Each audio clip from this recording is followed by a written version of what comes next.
Jamani, nyinyi wenye ndoa, mambo matano hutakiwi kuyafanya ukiwa ndani ya ndoa. Kina dada, naomba msikilize kwa makini. Jambo la kwanza, usikague simu ya mumeo kwa sababu sio kazi yako, na sicho kilichokuleta kwa mumeo kukagua simu yake. Hiyo kazi wanayo serikali, simu 2000 pale Ubungo ndio kazi yao.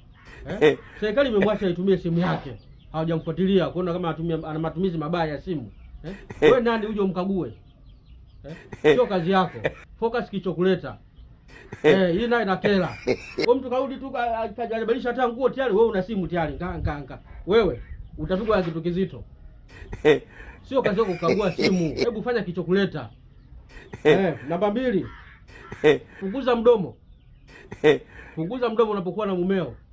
Mimi kitambo hicho nimesumbua sana mjini hapa. Tunakwenda Soko Beach, sisi tunakwenda siji wapi South Beach. Na wenzangu tunavaa vinguo humu. Tumesumbua, tumezula sana mjini sisi. Sisi mjini? Mimi hakuna nichobakisha hivi. Starehe zote nimemaliza. Wewe mdomo ufanye.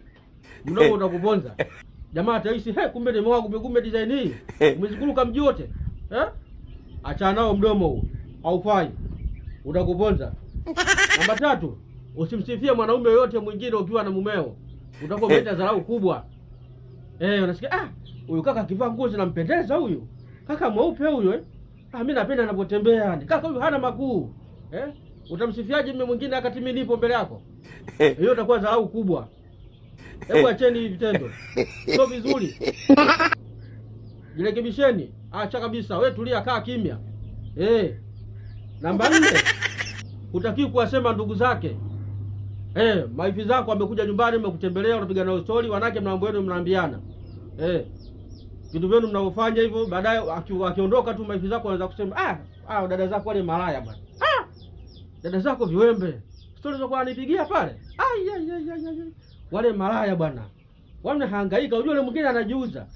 Sio vizuri. Sio vizuri kabisa, hivyo vitendo vinatukera. Mkisimuliana huko basi wewe baki huko navyo. Usimsimulie tena mtu mwingine. Kaa kimya. Namba 5. Usipinge maamuzi ya mumeo. Mumeo ukwambia bwana nyumba fulani sitaki uingie usiende. Kwa ndugu yako sitaki uende, ndugu yako fulani usiende. Usijifanye unajua sana. Wewe uko chini yake na unafuata sheria zake. Hilo sema leo sio mimi nakandani kama mfungwa. Nisiende kutembea kwa wenzangu mimi huko yakani ananiona. Akigundua ujue kazi yako imeisha. Usifanye hivyo vitu. Zingatieni sana haya. Haya, nitakuja na mingine wiki ijayo hapa. No.